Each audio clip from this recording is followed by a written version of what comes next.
ตามต้องสะเปาอดีตเจ้าอาวาสและบรรพชนผู้มีคุณูปการพิธีแห่เครื่องสักการะพระพุทธมิ่งมงคลมุนีสีเคลาขบวนฟ้อนเล็บโดยจ้างฟ้อนจิตอาสา108 คนฟ้อนถวายเป็นพุทธบูชาชมขบวนแห่ขวตาลอย่างยิ่งใหญ่เวลา1 ทุ่มพิธีพุทธาภิเษกเบิกเนตรพระพุทธมิ่งมงคลมุนีสีเคลาพระสงฆ์เจริญพระพุทธมนต์สวดมนต์ตั้งแสดงพระธรรมเทศนา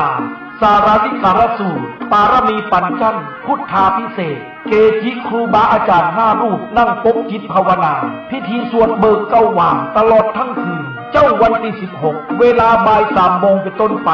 คณะศรัทธาของวัดต่างๆร่วมแห่แห่ตานต่อชมการแสดงศิลปะวัฒนธรรมล้านนาและมหรสพดนตรียิ่งใหญ่อลังการวิจิตรการตาวันที่17ตั้งแต่เวลา10 โมงเจ้าเป็นต้นไปพิธีตานต่อพระพุทธมิ่งมงคลมุนีสีเคลาองค์ประธานในพิธีโดยพระเดชพระคุณรองศาสตราจารย์ดร.พระเทพเวทีเจ้าคณะภาค 6เปิดป้ายพระพุทธมิ่งมงคลมุนีสีเคลาอาคารพิพิธภัณฑ์ประเพณี12 เดือนล้านนาร่วมเป็นเจ้าภาพเจ้าศรัทธาเจ้าภาพโรงทานเจ้าภาพน้ำปานะเจ้าภาพกันเตเจ้าภาพกันสวดเจ้าภาพกันเบิกเจ้าภาพทายทาน200 ชุดละ 2,000 บาทและเจ้าภาพต่างๆติดต่อสอบถามรายละเอียดได้ที่ผู้ช่วยศาสตราจารย์ดร.พระครูสิริธรรมบัณฑิตเจ้าอาวาสวัดมิ่งเมืองมูลรองผู้อำนวยการฝ่ายวิชาการมหาวิทยาลัยมหาจุฬาลงกรณราชวิทยาลัยวิทยาสงฆ์นครลำปาง064-949-5999หรือทำบุญผ่านบัญชีธนาคารกรุงไทยสาขาประตูชัยบัญชีออมทรัพย์เลขที่536-086-1738ชื่อบัญชีวัดมิ่งเมืองมูลบัดนี้หรือไปร่วมงานตามต้อนสมโภชพระพุทธมิ่งมงคลมุนีสีเคลาหรือพระเจ้าเศรษฐีหลวงขนาดหน้าตัก8 เมตรในวันที่15 16 17 กุมภาพันธ์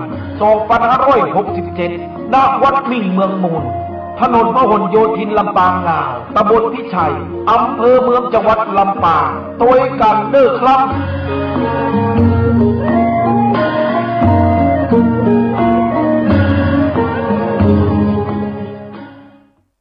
เนื่องในโอกาสมหามงคลเฉลิมพระชนมพรรษา 6 รอบ 28 กรกฎาคม 2567 รัฐบาลไทย โดยกระทรวงวัฒนธรรม กรมการศาสนา ร่วมกับรัฐบาลสาธารณรัฐอินเดีย โดยสถานเอกอัครราชทูตอินเดียประจำประเทศไทย สถาบันโพธิคยาวิชาลัย 980 หน่วยงานภาครัฐและภาคเอกชน ดำเนินโครงการอัญเชิญพระบรมสารีริกธาตุและพระอรหันตธาตุของพระสารีบุตรและพระโมคคัลลานะจากสาธารณรัฐอินเดียมาประดิษฐานเป็นการชั่วคราวณประเทศไทยเพื่อเฉลิมพระเกียรติพระบาทสมเด็จพระเจ้าอยู่หัวและเสริมสร้างความสัมพันธ์อันดีระหว่าง2 ประเทศการดำเนินการในครั้งนี้สืบเนื่องมาจากโครงการธรรมญาตราจากมหานาทีคงคาสู่ลุ่มน้ำโขงสักการะพระบรมสารีริกธาตุและพระอรหันตธาตุของพระสารีบุตรและพระโมคคัลลานะโดยเริ่มงานระหว่างวันที่ 22 กุมภาพันธ์ถึง 19 มีนาคม 2567 จากนั้นรัฐบาลราชอาณาจักรกัมพูชาจะอัญเชิญไปประดิษฐานเป็นการชั่วคราวต่อไป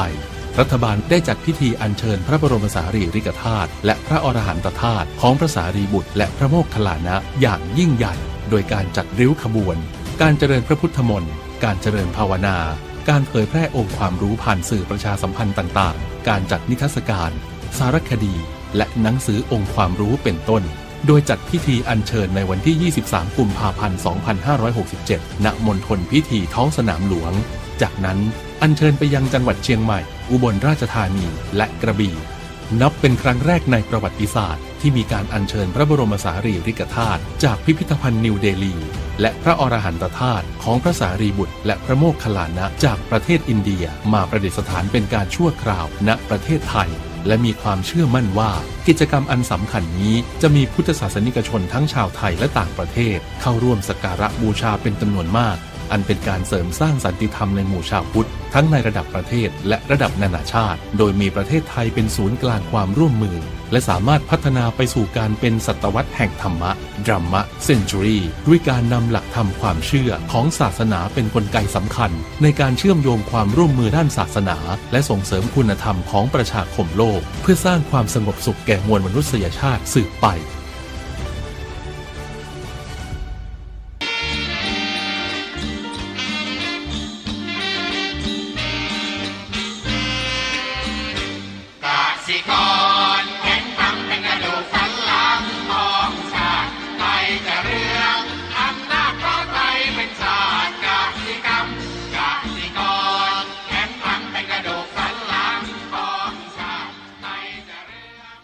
รายการต่อจากนี้ไปขอเชิญท่านผู้ฟังทุกท่านเข้าสู่รายการดีมีคุณค่าน่าติดตามรายการเกษตรเพื่อชีวิตดำเนินรายการโดยกลุ่มรักเกษตรประสานงานโดยนายพิชัยคงพิทักษ์คณะเกษตรมหาวิทยาลัยเชียงใหม่หมายเลขโทรศัพท์053944030ขอเชิญทุกท่านติดตามรับฟังได้ณบัดนี้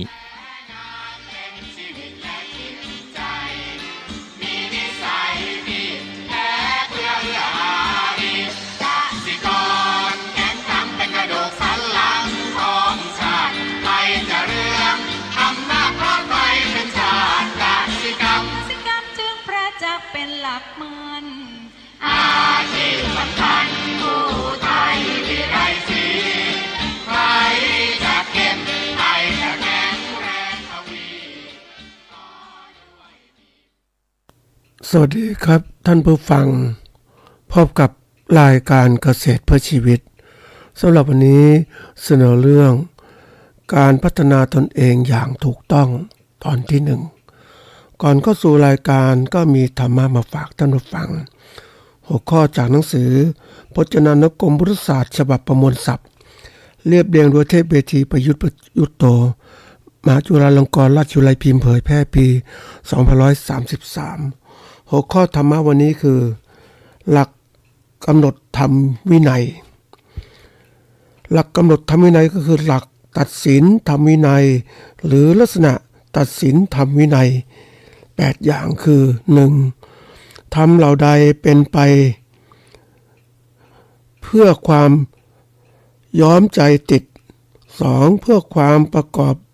ทุกข์ 3. เพื่อความพอกพูนกิเลส4. เพื่อความมากอยากใหญ่ 5. เพื่อความไม่สันโดษ 6. เพื่อความคุกคีในหมู่ 7. เพื่อความเกียจค้าน 8. เพื่อความเลี้ยงยากธรรมเหล่านี้พึงรู้ว่าไม่ใช่ธรรมไม่ใช่วินัยไม่ใช่สัตตุศาสตร์คือคำสอนของพระพุทธเจ้าขอทำเหล่าใดเป็นไปเพื่อ 1. เพื่อคลายหายติด 2. เพื่อความไม่ประกอบทุกข์ 3. เพื่อความไม่พอกพูนกิเลส 4. เพื่อความมักน้อย 5. เพื่อความสันโดษ 6. เพื่อความสงัด 7. เพื่อการประกอบความเพียร 8. เพื่อความเลี้ยงง่ายธรรมเหล่านี้พึงรู้ว่า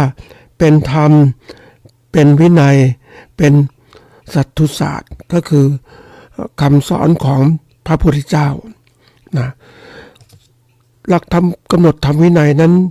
อันนี้ก็เพื่อให้เรียกว่าผู้คือภิกษุสงฆ์ผู้ปฏิบัติเพื่อการพ้นทุกข์ก็ต้องปฏิบัติอย่างนี้ยึดพวกนี้เป็นหลัก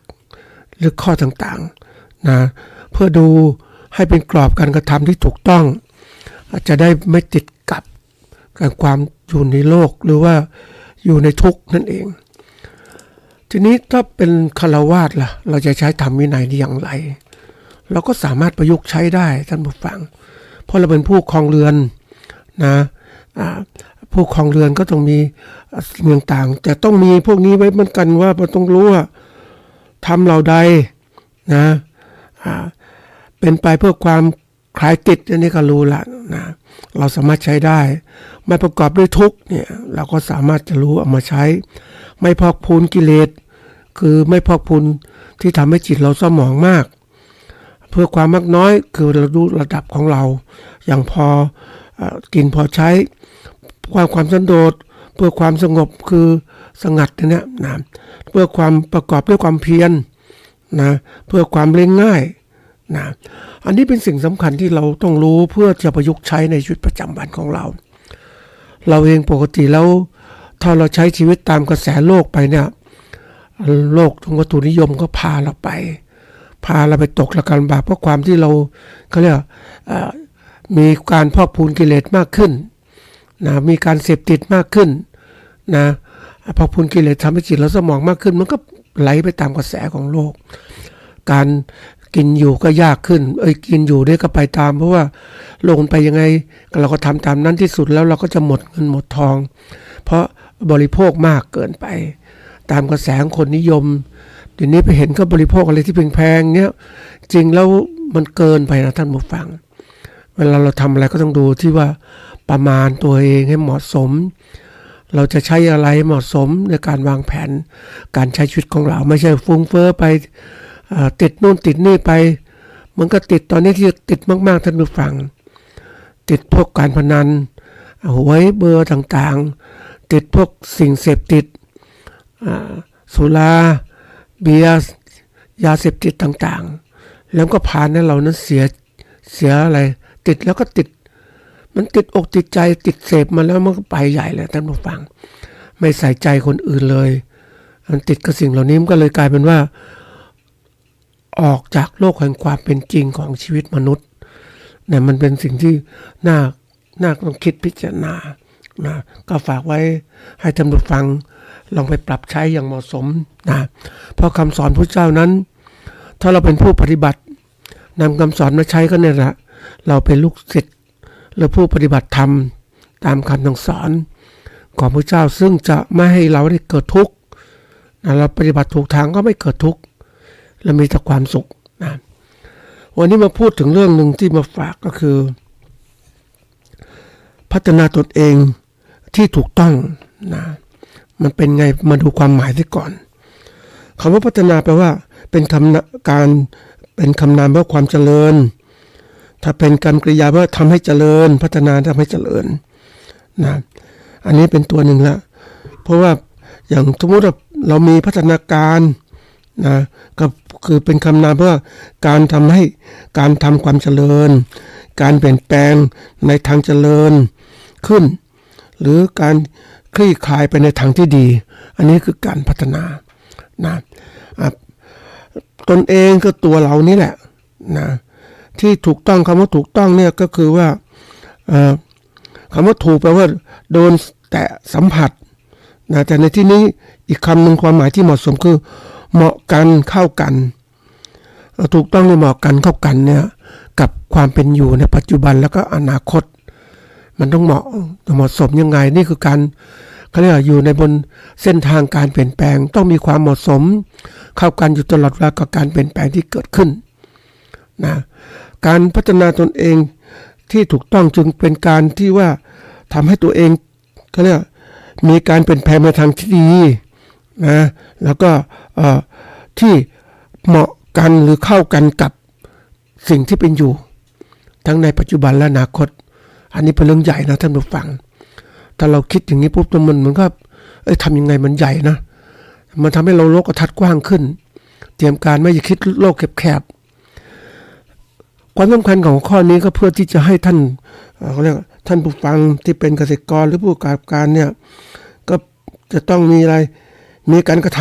ำที่จะให้ตัวเองนั้นพึ่งพาตัวเองให้ได้นะเราเองส่วนใหญ่ก็หวังพึ่งพาคนอื่นจนในสุดตัวเองก็อ่อนแอนะอย่างบางคนก็บอกว่าอาศัยคนอื่นพาคนอื่นอุ้มให้เดินจูงให้เดินที่สุดก็พาเราตกระกำลำบากเห็นไหมเพราะเราเองไม่ยอมจะยืนได้เป็นตนเองเพราะเราอยู่บนความสบายเราพึ่งตัวเองมันต้องพึ่งอื่นแล้วมันสบายแต่ลืมไปว่าเฮ้ยมันทำให้เรานั้นหมดความสามารถในตัวเองเพราะนั้นวันนี้ต้องพยายามพึ่งพาตัวเองให้ได้สิ่งนี้จะเป็นอะไรก็ทำให้เราอยู่นั้น พึ่งตัวเองได้แล้วก็สามารถทำให้เกิดความยั่งยืนในการประกอบการต่างๆของเรารู้จักพึ่งพาตัวเองได้พัฒนาตนเองตลอดเวลามันก็พึ่งพาตัวเองได้ไม่ต้องไปง้อใครไม่ต้องพึ่งใครแต่อย่างธรรมชาติของคนนั่นแหละท่านผู้ฟังมีความหวังพัฒนาอะไรก็พึ่งพาคนอื่นก็เรียกพัฒนาไปสู่การพึ่งพาคนอื่นอันนี้น่ากลัวนะ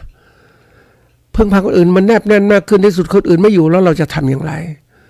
นะคนอื่นพาเราตกลำบากเราทำยังไงเพราะว่าเราเองไม่ได้คิดในการพึ่งพาตัวเองให้มันอยู่รอดอย่างไรอันนี้เป็นสิ่งสำคัญนะท่านผู้ฟังหลายๆสิ่งหลายอย่างในการประกอบการเกษตรของเราเนี่ยเราถูกสอนถูกให้พึ่งพาคนอื่นแล้วโดยที่เราไม่ได้พัฒนาตนเองให้มันรู้เท่าทันจะเลือกการพึ่งพาแบบไหนอย่างไรที่สุดเวลามันลำบากมันก็จะเป็นเรื่องที่ว่าเรานั้นเรียกว่าอะไรนะหัวข้อที่แล้วก็พูดถึงความผิดพลาดนะเราถามว่ามันเกิดความผิดพลาดมันเกิดขึ้นอย่างไม่ตรงตามเป้าหมายที่เราต้องการก็เพราะอะไรเราไปพึ่งพาคนอื่นจนลืมไปว่าเฮ้ยเขาให้ความรู้ระดับหนึ่งกับเราแต่ความรู้ถูกต้องเราไม่มันต้องมีอาศัยความรู้หลายๆอย่างนะท่านผู้ฟังที่เคยกล่าวไว้ว่าเรานั้นจงจำไว้เสมอว่าเราต้องใช้ความรู้ที่กว้างและลึกนะให้มันมองให้มันโลกกว้างขึ้นอะไรก็ตามที่พาไปติดกับต้องระมัดระวังพึ่งพาคนอื่นก็ต้องพึ่งพามันถูกต้องนะแล้วก็พยายามพิจารณาเรื่องราวต่างๆให้เป็นระบบ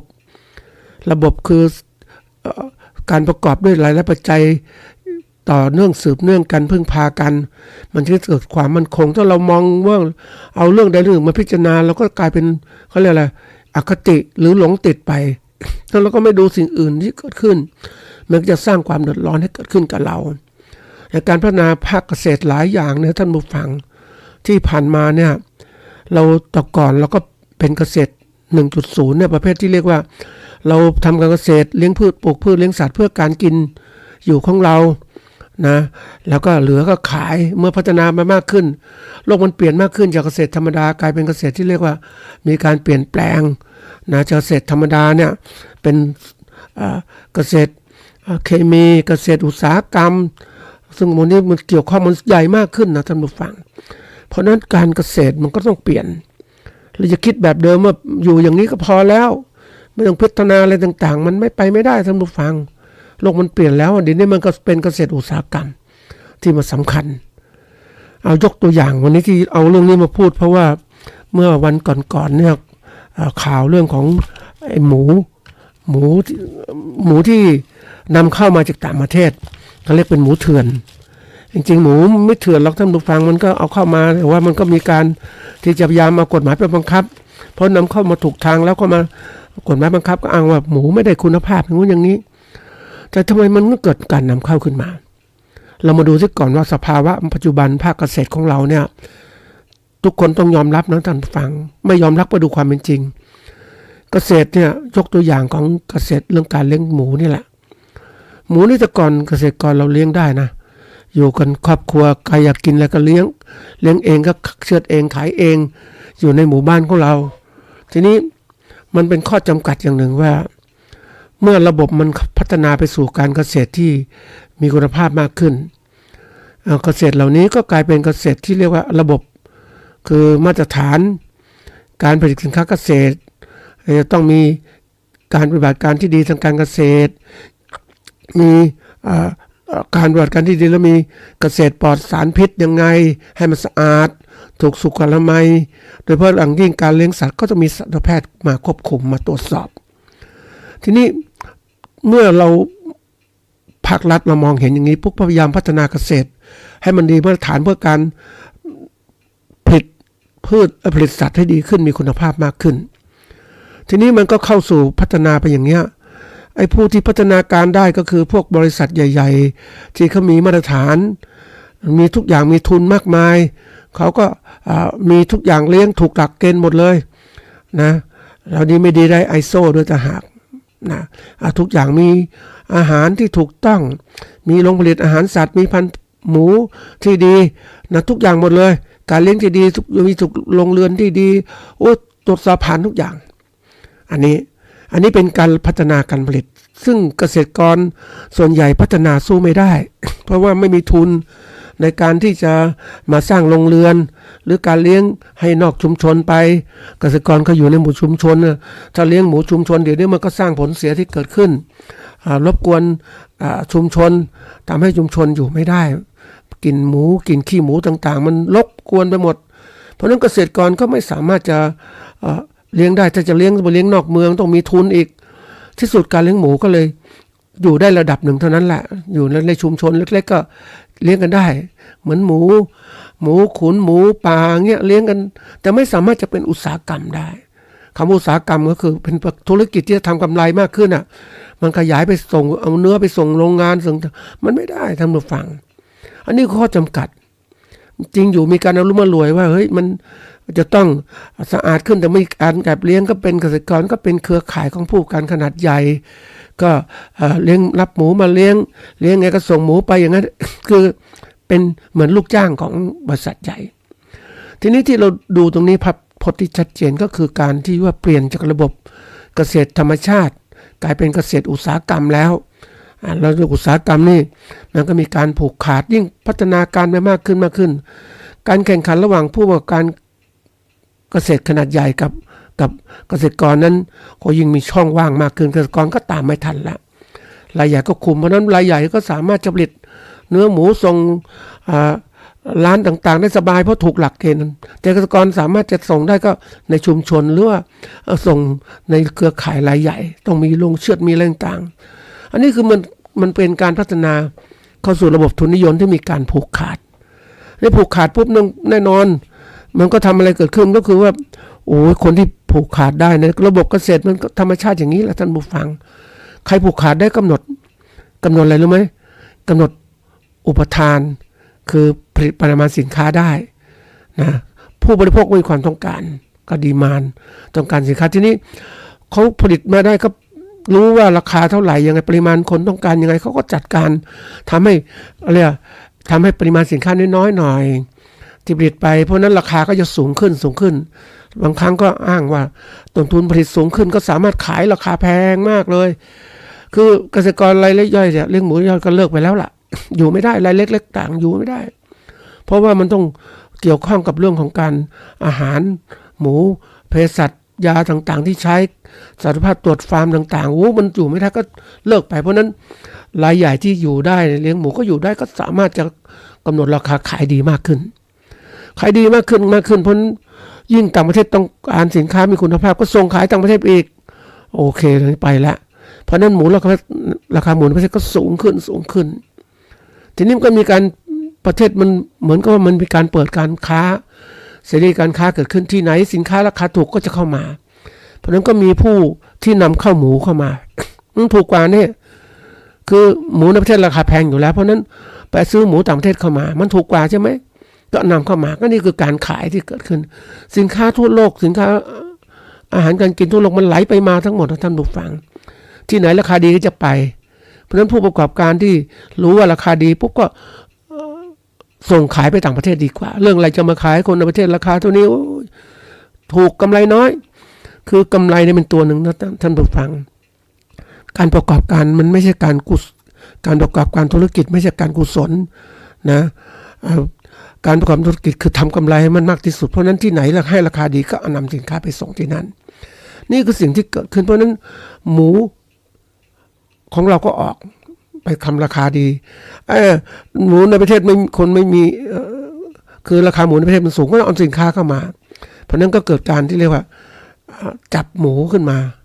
หมูนำเข้าเถื่อนนู้นอย่างนี้เพื่อจะลดคือทำยังไงคือมันก็ผิดหลักการในการทำข้าวบางอย่างมันไม่ตรวจสุขสารลักษณะหรือหมูไม่มีคุณภาพเพราะมันส่งมาแล้วเนี่ย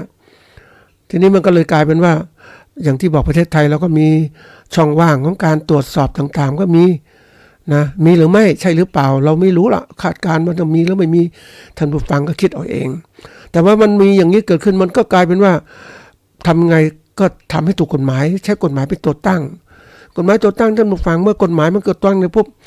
มันถูกหลักเกณฑ์ของการผูกขาดแล้วถูกหลักเกณฑ์ต่างๆมันก็ไปได้ท่านผู้ฟังเพราะฉะนั้นวันนี้ผู้บริโภคก็โดยความหวังว่าอยากจะบริโภคราคาถูกแต่นี้มันก็แพงมันไม่มีใครนำเข้ามา ดังนั้นเข้ามาก็จะบริโภคราคาถูกขึ้นมันหยุดไม่ได้ ผู้ผลิตเองเกษตรกรเองไม่ต้องพูดถึงนะรายได้น้อยก็คงต้องเลิกไปวันนี้ก็กลายเป็นระบบนี่คือตัวอย่างจากหมูไก่ไข่มันก็ลามไปหลายตัวต่อไปจะเป็นพวกโคเนื้อโคโนอะไรต่างๆแต่ก่อนเราผลิตเลี้ยงเนื้อหมูเนื้อควายก็ตามเนี่ยตัวอย่างเนาะควายสมัยก่อนเนี่ยเราใช้แรงงานไถนาต่างๆเดี๋ยวนี้ไม่ได้มีควายไถแล้วก็เอาควายพวกนี้มาเชือดขายทีนี้มันไม่พอคนต้องการกินเนื้อสัตว์ก็ต้องเลี้ยงควายเลี้ยงวัวขึ้นมาเยอะแยะไปหมดเลี้ยงเป็ดเลี้ยงไก่มาหมดแล้วท่านผู้ฟังเพราะนั้นโลกที่บอกว่าโลกปัจจุบันมันโลกที่เปลี่ยนแปลงแล้วมันจะมาเหมือนอย่างเดิมๆนะที่จะต้องทำแบบเดิมอยู่ได้เหมือนตัวอย่างนะไปวันก่อนไปซื้อข้าวสารดอยเขามาขายนะท่านผู้ฟังราคาเท่านี้ทีนี้เมื่อเทียบกับข้าวสารของอุตสาหกรรมที่ผลิตข้าวโดยตรงของพ่อค้าเนี่ยอันนั้นก็ถูกกว่านะถ้าก็มีไซส์พันธุ์ดีๆเนี่ยอย่างใช้ข้าวญี่ปุ่นอย่างเงี้ยมันถูกกว่าก็ขายแข่งทีนี้ข้าวบนดอยมันแพงท่านผู้ฟังผลิตก็ยากอะไรก็ยากแล้วจะสู้กันยังไงที่สุดมันก็ต้องกลายเป็นต่อไปเนี่ยคนจะซื้อข้าวดอยอันนี้ซื้อมาลองกินดูนะท่านผู้ฟังก็ความยากลำบากกว่าจะปลูกบนดอยเนี่ยมันโตยากต้นทุนมันสูงนะถ้าพูดถึงตามหลักมาแข่งกันเนี่ยมันแข่งลำบากนี่คือตัวอย่างให้เห็นชัดว่าความเป็นจริงที่เกิดขึ้นนั้นมันแข่งขันอย่างนี้เราเองจะต้องแข่งขันยังไงกับเขาบ้างนะเราจะต้องพัฒนาตนเองอย่างไรอันนี้เป็นสิ่งสำคัญนะท่านผู้ฟังเราจะหวังว่าเฮ้ยเราทำเกษตรเดี๋ยวไม่ขาดทุนเดี๋ยวอะไรเดี๋ยวรัฐบาลก็ช่วยมันช่วยชั่วคราวนะท่านผู้ฟังไม่จริงนางหรอกคือการช่วยแบบนี้เป็นการช่วยทำให้เรานั้นผ่อนคลายความทุกข์ความเครียดที่จะหาทางออกเพราะว่าเขามาช่วยเราก็ดีใจเขามาให้ก็ดีใจก็หยุดการชะงักพัฒนาตนเองนี่สำคัญตัวนี้เป็นตัวสำคัญที่สุดนะท่านผู้ฟังตราบใดก็ตามเราหยุดการพัฒนาตัวเอง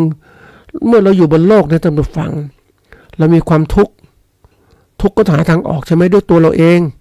เนี่ยมันต้องเกิดการพัฒนาตัวเองมาในตัวใช่ไหมแต่เมื่อไรก็ตามทุกข์เนี่ยมีคนมาให้นู่นให้นี่ก็เลยหยุดการหาทางออกก็เป็นเรื่องของการพึ่งพาคนอื่นแล้วจะเกิดขึ้น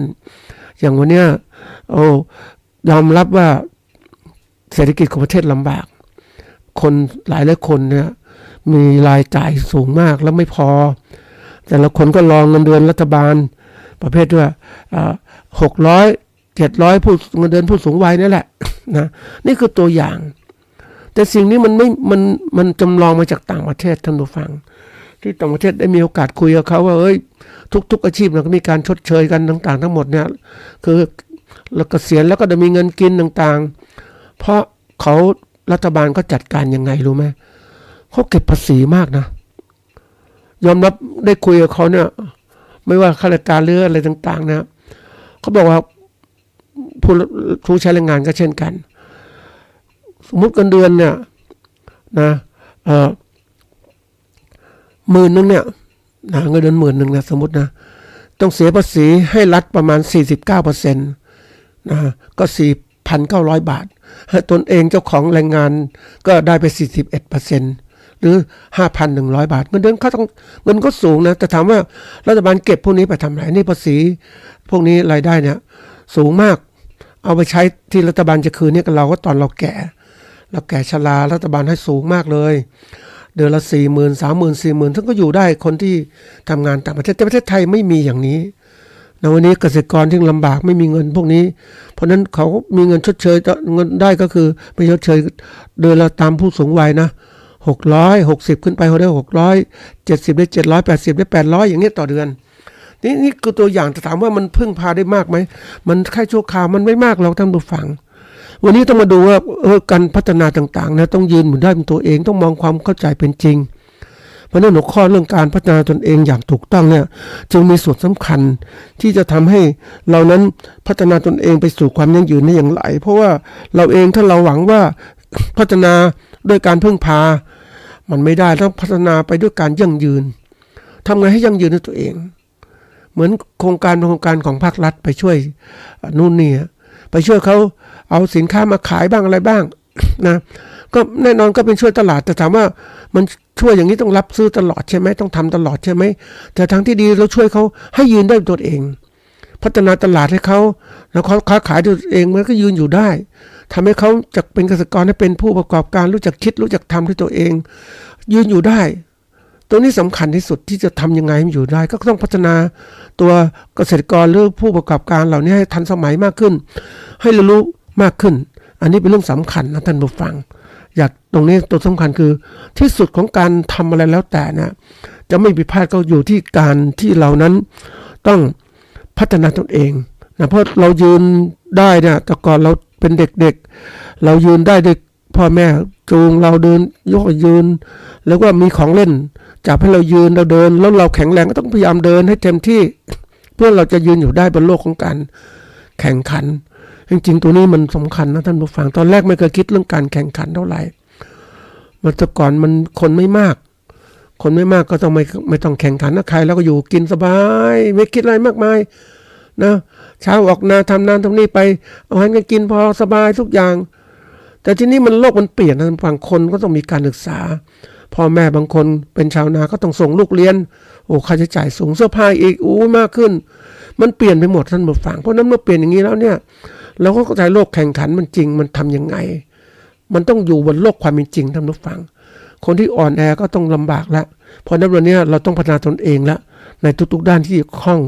อันแรกก็ต้องพัฒนาตัวไหนรู้ไหมท่านผู้ฟังตัวความคิดของเราที่ก่อนความคิดของเราที่มีกับตัวเรามีจากทุกสิ่งทุกอย่างเนี่ยเราต้องมองโลกอย่างถูกต้องตามความเป็นจริงเราไม่ใช่ว่าเฮ้ยมันจะให้ทุกอย่างค่อยๆเรียนไปเรื่อยๆใช่อันนั้นธรรมดาของคนที่มีความรู้น้อยๆแต่ถ้าเราเรียนรู้โลกกว้างขึ้นปุ๊บเนี่ยเราต้องตั้งเป้าหมายของเราไว้โลกกว้างอย่างนี้อย่าอะไรอย่าเรียนรู้โลกแคบๆอย่างนี้หรือยึดมั่นโลกแคบๆอย่างนี้โลกมันกว้างตลอดแล้ววันนี้มันแข่งขันกันมากเราเองต้องเข้าใจตัวนี้เพราะนั้นการแข่งขันเนี่ยต้องมีความรู้ให้มากขึ้นเราทำเกษตรในโลกยุคปัจจุบันต้องหาความรู้เราไปอยู่แบบธรรมดา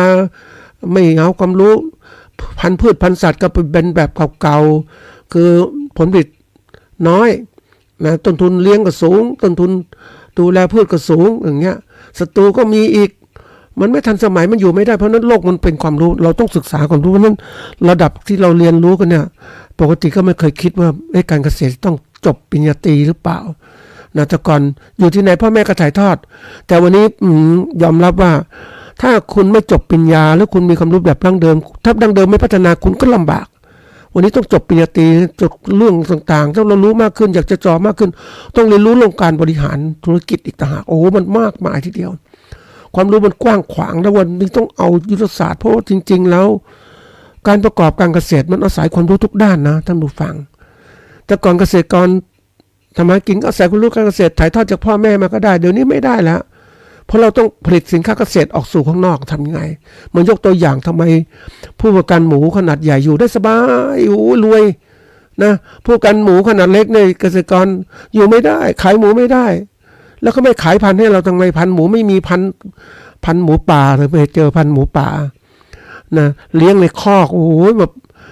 พยายามเลี้ยงถามว่าหมูพวกนี้ดีไหมมันดีมันอยู่ได้ธรรมชาติโอ้โหแต่เนื้อมันเหนียวนะอันนี้จะพูดถึงนะไม่นุ่มบางคนชอบกินเนื้อเหนียวอย่างเงี้ยนะก็เป็นเรื่องของคนชอบนี่แต่ว่าโลกยุคนี้มันโลกของความที่ว่า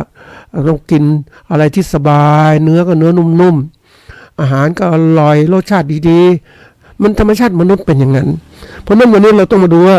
เราต้องพัฒนาตัวเองให้มีความรู้ทุกด้านที่เป็นอยู่ที่เกี่ยวข้องกับวงการเกษตรของเราวันนี้ต้องปรับตัวเป็นผู้ประกอบการแล้วต้องคิดในทางสมัยเกิดขึ้นต้องบอกแนวคิดของเราเนี่ยเราต้องคิดเสมอว่าทำอะไรได้ประโยชน์อะไรนี่นักธุรกิจนะประโยชน์เราเนี่ยมันคุ้มค่ากับการลงทุนไหมนะมันลงทุนมาเรื่อยคุ้มค่าไหมอันที่ต้องหัดคิดก่อนนะเราไม่ใช่ทำเพื่อไปเรื่อยๆกินไปเหมือนอยู่บนเขาอย่างเงี้ยอยู่แค่นี้ก็พอแล้วอะไรแล้วใช่วันนี้อยู่ได้แต่วันหน้าอยู่ไม่ได้เพราะอะไรเพราะเขาก็ถูกทำลายหรืออะไรต่างๆสิว่าอากาศไม่ดีเราต้องเรียนรู้มากขึ้นท่านผู้ฟังเพราะนั้นวันนี้จะต้องเปลี่ยนทั้งหมดละให้เป็นคนที่ทันสมัยอันนี้ที่บอกว่าพวกเราเริ่มต้นของการทำธุรกิจเนี่ยต้องคิดถึงการเจริญเติบโตแบบไหนแบบก้าวกระโดดหรือเปล่าหรือแบบพัฒนาไปช้าๆเรื่อยๆมันไม่ได้เดี๋ยวนี้มันต้องเร็วขึ้นนะแนวคิดของนักลงทุนก็เรื่องบอกว่าเนี่ยมันมีกระบวนการนะ คำว่ากระบวนการนี่แนวคิดดำเนินงานเรื่องใดเรื่องหนึ่งอย่างมีขั้นมีตอนซึ่งวางทุกอย่างไว้เป็นขั้นเป็นตอนตั้งแต่ต้นจนกระทั่งจบแล้วได้บรรลุวัตถุประสงค์หรือไม่นี่คือกระบวนการแนวคิดการลงทุนเขาบอกว่าต้องมีการวางทำแล้วต้องมีกำไรเสมอนะเราก็ลงทุนต้องคนรู้เรื่องต่างๆทั้งหมดนะแล้วก็เราต้องมีความฉลาดนะรู้จักจุดแข็งตัวเองรู้จักจุดอ่อนตัวเองต้องหาทางแก้แล้วก็พยายามนะดูด้วยตลาดเป็นยังไงทิศทางโลกเป็นยังไงนะไอ้ลงทุนระยะสั้นเนี่ยต้องพิจารณาตลาดสำคัญลงทุนระยะยาวก็พิจารณาเหมือนกันแต่ตลาดเหล่านี้จงจำเสมอว่าเราจะตกปลาก็ต้องตกปลาจากบ่อที่มีปลานะไม่ใช่ตกปลาจากบ่อไม่มีปลาแต่ทีนี้มันตกบ่อไม่มีปลาเนี่ยมันตกแล้วก็ไม่ได้ท่านผู้ฟังแต่บางทีบางคนตกนี่มันคำถามมันก็เริ่มเหมือนกันนะตกปลากลางอากาศนะประเภทเบี่ยงปลาไว้ได้รายได้ก็คือมันก็เป็นเทคนิคอันหนึ่งคือประยุกต์ใช้ความรู้ต่างๆที่เราตกไปเนี่ยมันต้องได้กำไรให้มันได้ผลประโยชน์ขึ้นมาทำอะไรไม่ใช่ตกบ่อไม่มีปลาเนี่ยมันต้องทำอะไรไม่มีเป้าหมายไม่ได้ประโยชน์เกิดขึ้นมันไม่ควรทำเราต้องดูอย่างเราจะหาทำธุรกิจการค้ากับคนเนี่ยต้องอยู่ในหมู่คนการค้าเขาชอบอะไรก็ทำอะไรก็ตอบสนองกับเขาอะเดี๋ยวเราก็ได้ธุรกิจการค้าบริการสำคัญนะท่านผู้ฟังเราเองต้องฝึกตัวนี้เพราะนั้นเรื่องของการลงทุนนี่สำคัญทีนี้มาดูว่าเราต้องดูว่าเวลาเรากำหนดคนหรืออะไรต่างๆเราต้องรู้จักไว้เราต้องมีความพร้อมนะกำหนดเป้าหมายมีความพร้อมในการทำงานต่างๆทั้งหมดเราต้องมีเขาเรียกมีความสามารถในการดำเนินงานต่างๆทีนี้ต้องความสามารถจะสร้างสรรค์อย่างไรเนี่ยมันต้องดูทีละขั้นละตอนทีนี้เราต้องพัฒนาเรียกว่าเขาเรียกว่าต้องพัฒนาความสามารถทุกเรื่องอย่างเราอยู่เป็นนักธุรกิจเกษตรต้องมีความสามารถเรื่องการค้าการขายด้วยการผลิตด้วยนะแล้วทุกอย่างต้องวัดได้ต้องมีการตรวจสอบได้เห็นผลได้แล้วต้องมีเขาเรียกมีการทำกำหนดแล้วต้องบรรลุได้ด้วยไม่ใช่กำหนดเกินเป้าหมายอย่างนี้มันต้องกำหนดที่มันเหมาะสมกับร่างกายของเราทำในเรื่องลักษณะท้าทายคำท้าทายนี่สำคัญนะท่านผู้ฟังว่าเราบางครั้งเนี่ยเราบอกความสามารถเราขึ้นเขาเนี่ย19พอละแค่นี้คือกำหนดความท้าทายแบบจำกัดอันนี้ไม่ได้นะเรากำหนดความท้าทายของเรามันน่าจะ12 ก้าวนะเข้าไปเรื่อยๆมันจะมากเกินกว่าเป้าหมายนี่คือความท้าทายนะแล้วก็มีความเขาเรียกว่ามีความเกี่ยวเนื่องกันทั้งหมดเวลาทำอะไรแล้วแต่มันต้องอย่าลืมนะท่านผู้ฟังคำว่าปฏิจจสมุปบาทหรือปัจจัยาการ12ประการเนี่ยการเกิดขึ้นของปัจจัยหนึ่งย่อมอาศัยปัจจัยอื่นที่เกิดขึ้นมันเกี่ยวเนื่องกันไปการทำงานสำเร็จเนี่ยมันต้องอาศัยอย่างธุรกิจเกษตรต้องอาศัยความสามารถในการผลิตการตลาดการเข้าใจผู้บริโภคความสามารถในการค้าการผลิตต่างๆหมดเลยแล้วเข้าใจสถานการณ์ต่างๆที่เกิดขึ้นอันนี้เป็นตัวสำคัญที่เราต้องเรียนรู้นะอันนี้เรียนรู้กับตัวเราละทีนี้มาถึงว่าเราต้องเรียนรู้ต่อไปว่าเฮ้ยมันโลกข้างหน้ามันเปลี่ยนนะมันไม่เหมือนธรรมดาแล้วคนเหมือนเราเนี่ยเราเคยคิดของเรานะท่านผู้ฟังก่อนเรามีน้ำเราก็ใช้น้ำที่มันมาจากธรรมชาติถึงปีมก็ไหลมาแล้วก็ใส่บ่อเก็บไว้อันนี้มันไม่พอเดี๋ยวนี้มันต้องมีเขื่อนอีกอะคนที่ฉลาดเขาสร้างเขื่อนกักน้ำไว้ต้นน้ำมันแต่ก่อนเราคิดว่ามันมานะเดี๋ยวนี้น้ำมันแห้งท่านผู้ฟังน้ำฤดูฝนมันก็ยังแห้งเลยเพราะอะไรก็คนที่อยู่ต้นเขื่อนต้องเก็บน้ำไปก่อนละนี่คืออะไรนี่คือการแข่งแย่งกันแข่งแย่งประโยชน์ที่เกิดขึ้นเพราะนั้นเราต้องเรียนรู้ว่าโลกมันไม่เหมือนธรรมดาแล้วโลกมันแตกต่างคนมันมีความแตกต่างคนมีความคิดแตกต่างมีการกระทำแตกต่างจากเดิมเพราะอะไรเพราะว่าความสามารถในการอยากจะได้ประโยชน์มากขึ้นนะท่านผู้ฟังอันนี้เรื่องใหญ่นะเคยเล่าท่านผู้ฟังว่าประเทศหนึ่งเนี่ยเขาบอกว่ามีคน 20% ของประชากรของประเทศเนี่ยมีรายได้ 80% ของประเทศไอ้คน 80% ของประเทศมีรายได้แค่ 20% ของประเทศนี่คือกลุ่มของคนรวยกับคนจนง่ายๆอย่างเงี้ยนี่ประเทศไทยมันก็เกิดขึ้นแล้วเนี่ยมันเรื่องจริงนะเขามีการสำรวจว่าประเทศไทยเนี่ยคนรวยมีมันอาจจะเรียกกันเท่าไหร่ 20-30%เนี่ยไม่แน่ใจนะท่านผู้ฟังนะเขาพูดถึงว่าประมาณว่ารายได้ของคนกลุ่มเนี้ยโอ้มันมากจริงๆเลยนะเนี่ยนะมากนะมันเป็นความเหลื่อมล้ำสังคมที่เกิดขึ้นมันยิ่งพัฒนาไปยิ่งเกิดความเหลื่อมล้ำคนรวยก็จะรวยเฉพาะจุกมีไม่มากหรอกคนจนก็มากขึ้นเพราะว่าถูกคัดออกมา คนชั้นกลางก็จะน้อยลงอันนี้เป็นเรื่องใหญ่นะท่านผู้ฟังมันจะเกิดขึ้นเพราะโลกพัฒนาเป็นอย่างนี้เพราะนั้นวิธีการที่เจ้าของประเทศไอ้พวกที่รัฐบาลเนี่ยที่พัฒนาแล้วเขาพยายามกระจายอำนาจให้เกิดขึ้นให้ทุกคนมีความสามารถในการแข่งขันในโลกต่างๆให้มันเหมือนกันจะได้ไม่ให้เกิดความเหลื่อมล้ำต่ำสูงแต่ว่าประเทศไทยยัง มีปัญหาอยู่นะทีนี้เรามาดูว่าทำยังไงเมื่อตัวเราเริ่มเข้มแข็งแล้วเราจะเริ่มที่ว่าต้องเข้าใจโลก เนี่ยได้ดู YouTube เรื่องหนึ่งคู่มือรับอนาคตอันนี้บอกได้หลายอย่างนะท่านผู้ฟังอนาคตที่เกิดขึ้นไม่สวยหรูนะวันนี้ประเทศไทยจะเจอปัญหาหลายอย่างมากขึ้นเพราะจากประเทศไทยที่มันเขาเรียกว่าถูกปกครองโดยเผด็จการมา 8-9 ปีเนี่ยประเทศไม่พัฒนาเพราะผู้นำไม่เก่ง ไม่เข้าใจโลกที่เปลี่ยนแปลงกับทำให้ประเทศได้หยุดนิ่งเนี่ยนะอันนี้เป็นตัวสำคัญนะถ้าคนที่เรียนรู้โลกมันจะเปลี่ยนทุกๆตลอดเวลาแล้วถ้าเราหยุดแช่แข็งประเทศไทยไป8 ปี9 ปีนะมันลำบากนะประเทศไทยช้าแล้วนี่สินต่างๆมันก็ลุงหลังไปหมดเลยอันนี้จริงหรือไม่ใช่หรือเปล่าตัวทุกท่านได้รู้เองแต่เรามองนี่ความเป็นจริงว่าโลกทุกอย่างเนี่ยเราต้องการผู้บริหารมืออาชีพเพราะเราจะลองอะไรเล่นๆเราไม่ใช่มืออาชีพเนี่ยถามว่าไปทำงานแบบมืออาชีพมันทำไม่ได้เพราะนั้นโลกปัจจุบันเขามืออาชีพมันจะเกิดขึ้นจากความสามารถทางคิดและการกระทำให้มันเกิดผลตามเป้าหมายได้นี่เขาเรียกมืออาชีพนี่เราไม่ใช่มืออาชีพมันแต่ละคนมันต้องมีความเชี่ยวชาญด้วยยิ่งการบริหารประเทศมันต้องเก่งจริงๆ CEO ต้องเก่งนะทีนี้มามองอนาคตว่าเราดูอนาคตซะก่อนบางทีมันไม่มองไม่ชัดหรอกดูแนวโน้ม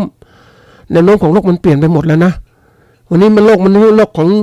เกษตรกรแบบธรรมดาเรื่องอะไรเดี๋ยวนี้เป็นโลกของประกอบการธุรกิจเกษตรแล้วมันเข้าสู่โลกการแข่งขันสินค้าทุกอย่างเคลื่อนที่ไปทั่วโลกหมดเลยสินค้าเกษตรเคลื่อนที่เดี๋ยวนี้คุณจะมากำจัดว่าสินค้านี้ห้ามเข้ามันไม่ได้มันมีเปิดเสรีการค้าเกิดขึ้นมันที่ไหนสินค้าราคาถูกก็มาเข้ามาแทนเหมือนกับประเทศจีนส่วนสินค้าราคาถูกมาประเทศไทยก็แน่นอนคนไทยก็ซื้อสินค้าจีนถูกเนี่ยถามซื้อไปซื้อมาสินค้าจีนก็ครองตลาดสินค้าไทยผลิตขึ้นมาอยู่ไม่ได้ก็ต้องเลิกใช่ไหมแล้วเดี๋ยวนี้คนจีนก็มาทำการค้าขายแข่งคนไทยอีกที่เคยกล่าวว่าเอเลียนสปีชีส์จำได้ใช่ไหมท่านผู้ฟังสิ่งมีชีวิตอื่นนะจากที่อื่นเข้ามาอยู่ในที่นี้เนี่ยแล้วชีวิตในท้องที่ในถิ่นนั้นไม่พัฒนาตนเองมันก็อยู่ไม่ได้ท่านผู้ฟังอันนี้คือตัวสำคัญเพราะนั้นโลกมันเปลี่ยนก็บอกโลกนี่มันเปลี่ยนแปลงไปว่ามันไม่ใช่เป็นเจริญเติบโตแบบเป็นเส้นตรงยาวๆเดี๋ยวนี้มันเส้นโค้งขึ้นมันเร็วมันไม่เป็นเส้นตรงมันขึ้นสูงโค้งขึ้นมาแล้วก็ความเร็วในการเปลี่ยนแปลงก็สูงมากนะแล้วก็ความที่ว่าการเชื่อมต่อกันมีความซับซ้อนมากขึ้นนะแล้วก็การลื่นไหลต่างๆในการพัฒนามันก็ลดเร็วเพราะอะไรก็เขาเนี่ยอย่างเอาตัวอย่างที่เมื่อกี้ที่ยกตัวอย่างไอ้ผู้ที่ผลิตหมูในประเทศใหญ่ๆเนี่ยเขามีระบบของเขาดีมากเลยการเปลี่ยนแปลงรวดเร็วมากเลยสินค้าที่ไหนราคาแพงไปเอาหมูไปส่งอย่างเนี้ยตัวอย่างนะแล้วเราเองเป็นผู้เลี้ยงหมูอย่างนี้อยู่ได้ไงเราพัฒนาการเราไม่มีเครือข่ายไม่มีข้อมูลการค้าต่างๆแล้วทำไงขายไข่เร็วนี้ไปขายหมูในประเทศเรา นะเดี๋ยวต้องดูศึกษาให้คนในประเทศเนี่ยเขาจะไม่กินหมูมันกลัวอ้วนนู้นนี้นี่เป็นเรื่องที่เกิดขึ้นแล้วเราผลิตหมูเนี่ยเป็นยังไงแล้วเราเลี้ยงหมูแบบระบบที่ว่าอยู่กับพื้นดินอย่างเงี้ยหมูก็เดินไปเดินมากินอาหารเปลืองอีกต่างหากมีแต่เนื้อหนังไม่คุ้มอ่ะท่านผู้ฟังปกติถ้าเราขายหมูก็ขายมันเนี่ยมันง่ายกว่าใช่ไหมถึงบอกว่าบริษัทใหญ่ๆมันก็สามารถทำหมูมันได้สบายหมูมันเนี่ยนับทั้งมีกิโลจะไม่เป็นมันหมูแต่เนื้อน่ะจริงๆเราต้องการเนื้อแต่ถ้าช่างเป็นตัวแน่นอนก็ต้องรู้ว่าหมูไหนแต่เราเลี้ยงหมูบ้านขัดทุนแน่นอนเพราะว่ามันจะมีแต่เนื้อหมูอ่ะนะเราก็เขาเรียกผลิตต้นทุนสูงนะอันนี้ตัวสำคัญโลกมันเปลี่ยน โลกมันเปลี่ยนตรงนี้มันเร็วนะท่านผู้ฟังเพราะนั้นเราเองถามว่าเฮ้ยเราจะเป็นเกษตรกรแบบอยู่อย่างนี้ไหวไหมไม่ได้เดี๋ยวนี้ไม่ได้ท่านผู้ฟังมันต้องทันสมัยมันเปลี่ยนแปลงเดี๋ยวนี้ผู้ผลิตไปไปเจอไม้ดอกใบขาวที่ผลิตบนภูเขาอย่างเงี้ยโอ้มันสวยงามจะผลิตไม่มากท่านผู้ฟังเพราะว่ามันไม่เหมือนกับผลิตข้างล่าง มีโรงเรือนเลยพร้อมผลิตได้มากกว่าด้วยทุนถูกกว่าด้วยขนส่งก็ไม่แพงนะถัดมามันมีเทคโนโลยีใหม่เกิดขึ้นก็คือพวกปัญญาประดิษฐ์ต่างๆเกิดขึ้นมาเนี่ยมากมายทีเดียวเลยเดี๋ยวนี้มันใช้มากไม่ว่าตอนนี้เครื่องนำทางต่างๆโปรแกรมต่างๆ Google Map ต่างๆพาเราไปนู่นไปนี่เนี่ยมันใช้เทคโนโลยีมากเราต้องใช้มือถือแล้วถามว่าเราปฏิเสธมือถือได้ไหมปฏิเสธ AI ได้ไหมมันไม่ได้แล้วเดี๋ยวนี้เมื่อมันปฏิเสธไม่ได้เราบางคนปฏิเสธไปเจอคนที่ปฏิบัติธรรมบางกลุ่มก็ปฏิบัติเพื่อการหลุดพ้นก็ไม่ต้องใช้แต่เราอยู่บนโลกเนี่ยเราต้องอยู่บนช่วงนี้อยู่แล้วใช้ธรรมดาอย่างให้เหมาะสมเราปฏิเสธไม่ได้ก็ต้องใช้มันอย่างชาญฉลาดแล้วก็จะไปใช้มันพึ่งพามันมากมายทีเดียวนะมันไม่ได้เราต้องมีปัญญาของเราเองคิดด้วยการพึ่งพาบางอย่างท่านผู้ฟัง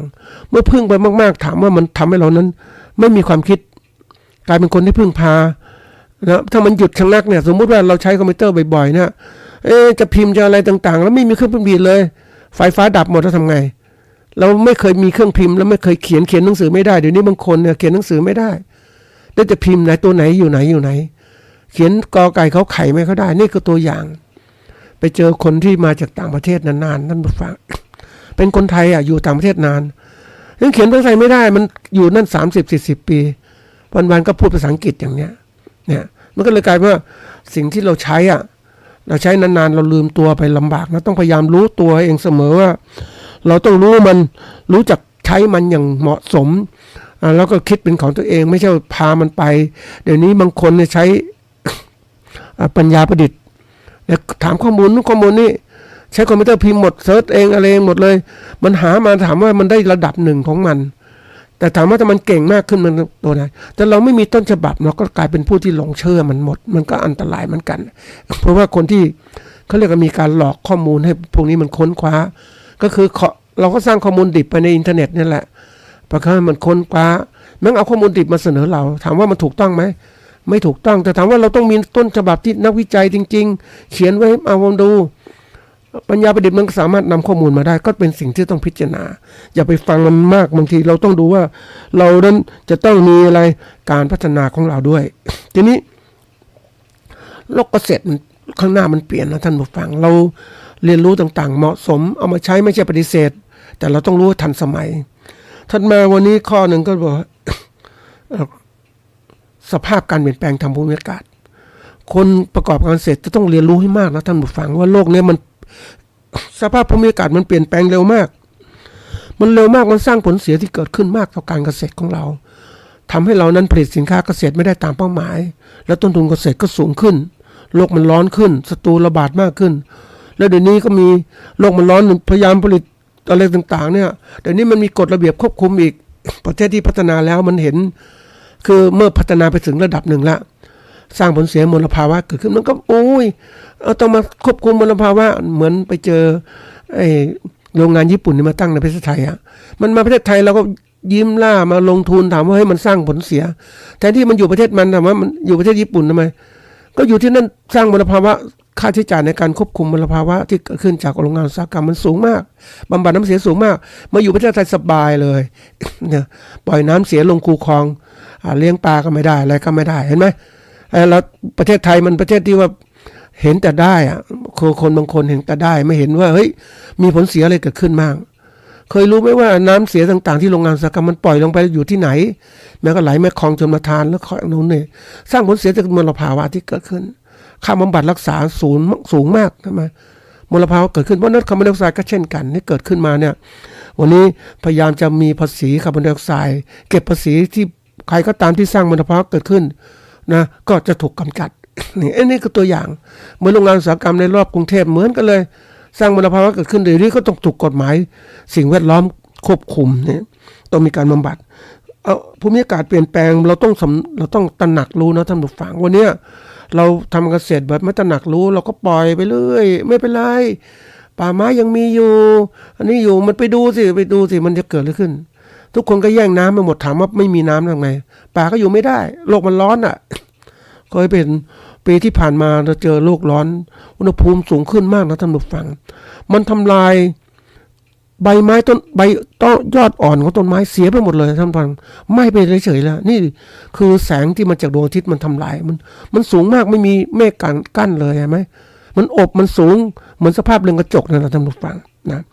วันนี้ลงรู้แล้วตระหนักรู้ต้องรีบปรับปรุงตัวเองเราจะทำเกษตรแบบไหนเกษตรอุตสาหกรรมหรือเกษตรธรรมดาอยู่ไม่ได้แล้วท่านผู้ฟังต้องเกษตรอุตสาหกรรมปรับนู่นปรับนี่เราจึงสามารถขายสินค้าเกษตรได้แต่เราไม่ปรับระบบการเกษตรที่ทันสมัยไม่มีอะไรหลักปฏิบัติการเกษตรที่ดีไม่มีการเกษตรปลอดภัยไม่มีใครซื้อสินค้าเราและอย่างไม่มีการรับรองอีกไม่มีใครซื้ออีกเลยขายไม่ได้เลยท่านผู้ฟังเนี่ยตัวอย่างนะการเปลี่ยนแปลงมันเกิดขึ้นนะมันมากมายจากธรรมชาติแต่บางครั้งประเทศไทยมันทำอะไรช้ามากเพราะมีการพัฒนาการต่างๆเหมือนกับว่า PM 2.5 ต้องหาทางแก้นู้นคิดกันในวงประชุมถามว่าเฮ้ยจริงๆมันเกิดขึ้นยังคือขึ้นจากชาวไร่ชาวนาชาวบ้านอยู่ชาวป่าชาวเขานั่นจุดไฟเผาใช่มีใครไปคุมไหม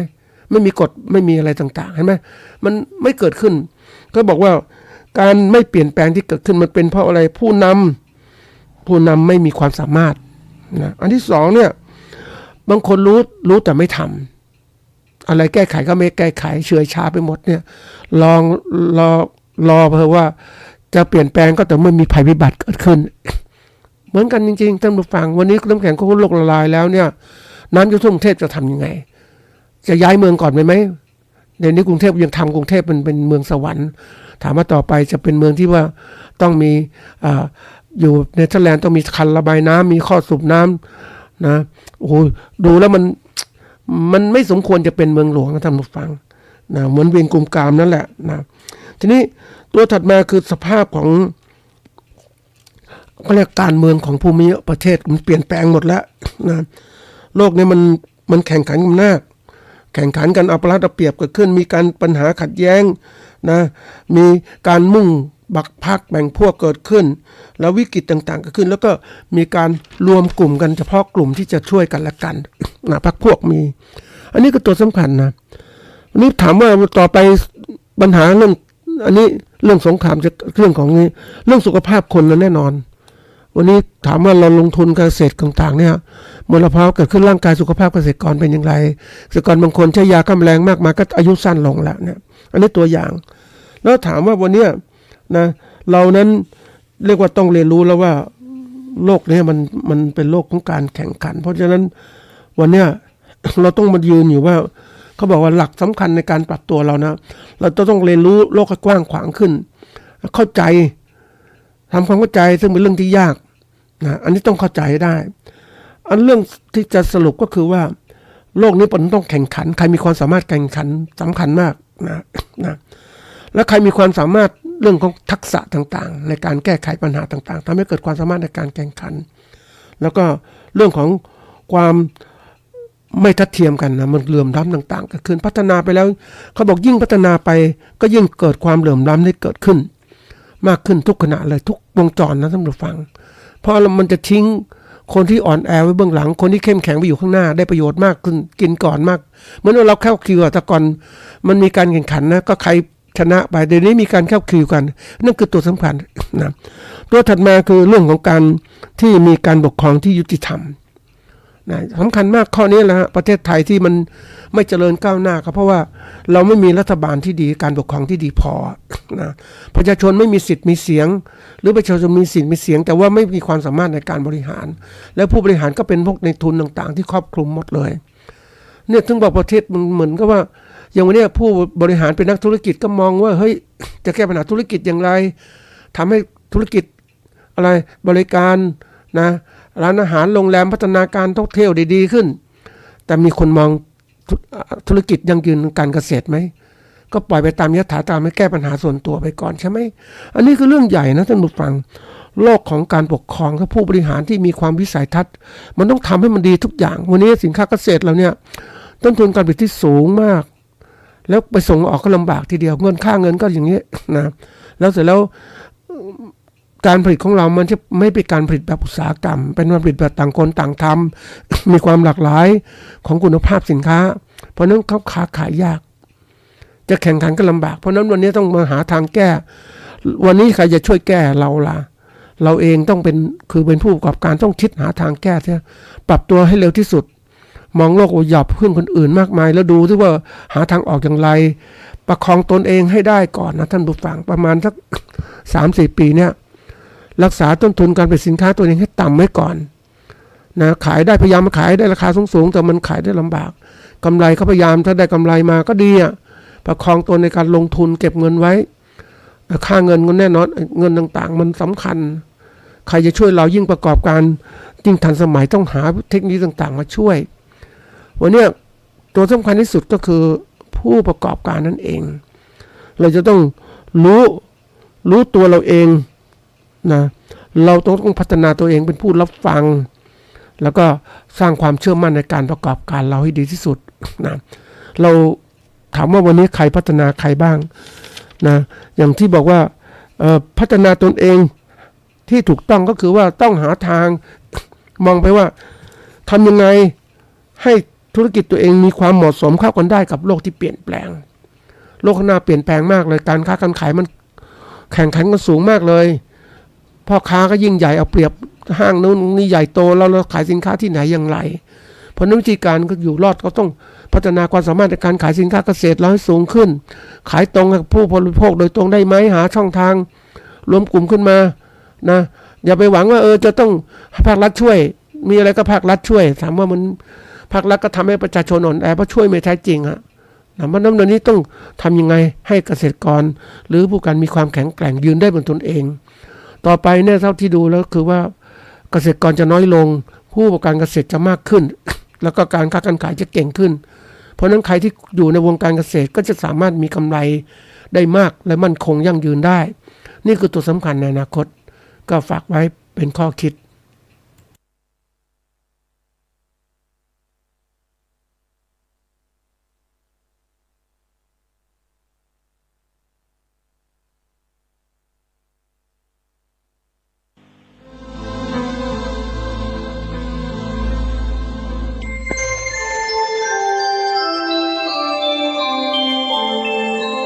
ขณะนี้ท่านกำลังฟังสถานีวิทยุกระจายเสียง FM 104.5 เมกะเฮิรตซ์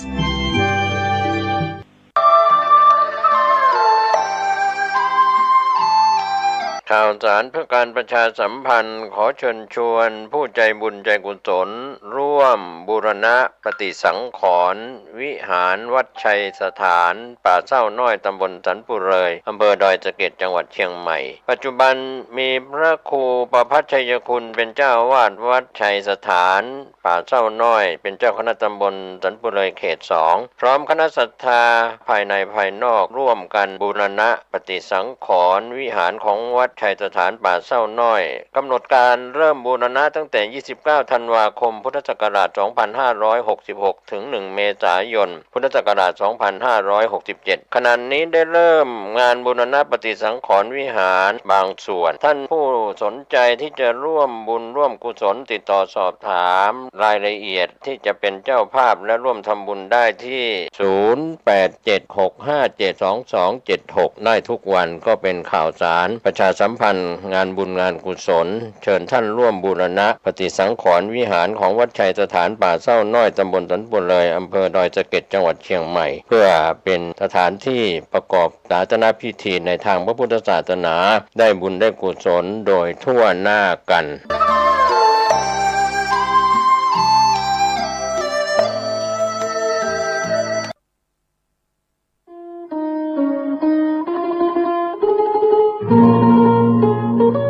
วัดนิ่งเมืองมูลตำบลพิชัยอำเภอเมืองจังหวัดลำปางขอเชื้อเชิญพุทธศาสนิกชนพุทธบริษัทร่วมงานบุญตานตอดพระเจ้าพุทธมิ่งมงคลมุนี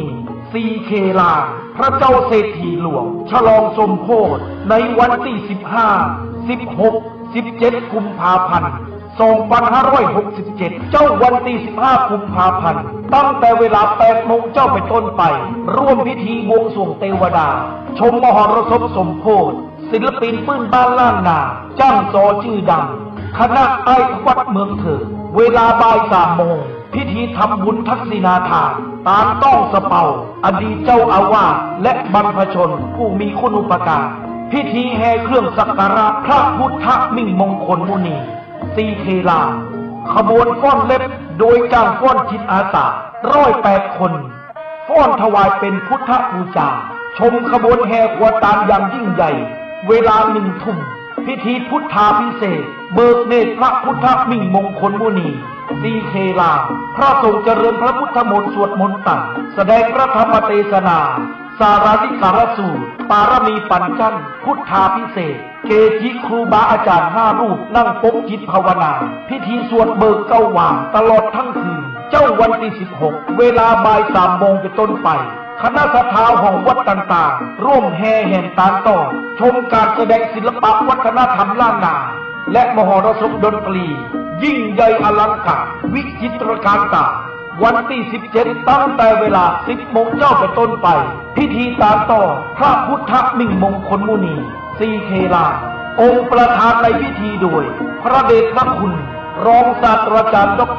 พระเทพเวทีเจ้าคณะภาค 6เปิดป้ายพระพุทธมิ่งมงคลมุนีสีเทลาอาคารพิพิธภัณฑ์ประเพณี12 เดือนล้านนาร่วมเป็นเจ้าภาพเจ้าศรัทธาเจ้าภาพโรงทานเจ้าภาพน้ำปานะเจ้าภาพกันเตเจ้าภาพกันสวดเจ้าภาพกันเบิกเจ้าภาพทายทาน200 ชุดละ 2,000 บาทและเจ้าภาพต่างๆติดต่อสอบถามรายละเอียดได้ที่ผู้ช่วยศาสตราจารย์ดร.พระครูสิริธรรมบัณฑิตเจ้าอาวาสวัดมิ่งเมืองมูลรองผู้อำนวยการฝ่ายวิชาการมหาวิทยาลัยมหาจุฬาลงกรณราชวิทยาลัยวิทยาสงฆ์นครลำปาง064-949-5999หรือทำบุญผ่านบัญชีธนาคารกรุงไทยสาขาประตูชัยบัญชีออมทรัพย์เลขที่536-086-1738ชื่อบัญชีวัดมิ่งเมืองมูลบดีหรือไปร่วมงานตามตอดสมโภชพระพุทธมิ่งมงคลมุนีสีเคลาหรือพระเจ้าเศรษฐีหลวงขนาดหน้าตัก8 เมตรในวันที่15 16 17 กุมภาพันธ์ 2567 ณ วัดมิ่งเมืองมูลถนนพหลโยธินลำปางงาวตำบลพิชัยอำเภอเมืองจังหวัดลำปางโดยการเลิกครับ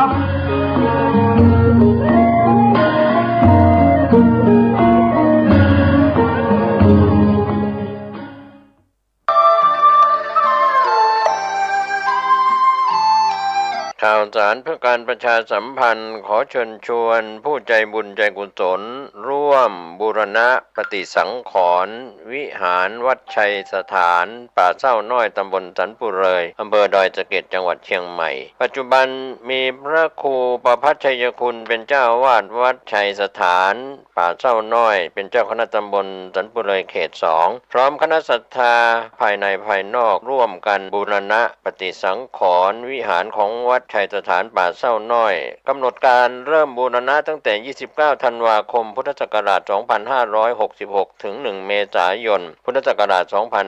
2567 ขณะนี้ได้เริ่มงานบูรณะปฏิสังขรณ์วิหารบางส่วนท่านผู้สนใจที่จะร่วมบุญร่วมกุศลติดต่อสอบถามรายละเอียดที่จะเป็นเจ้าภาพและร่วมทำบุญได้ที่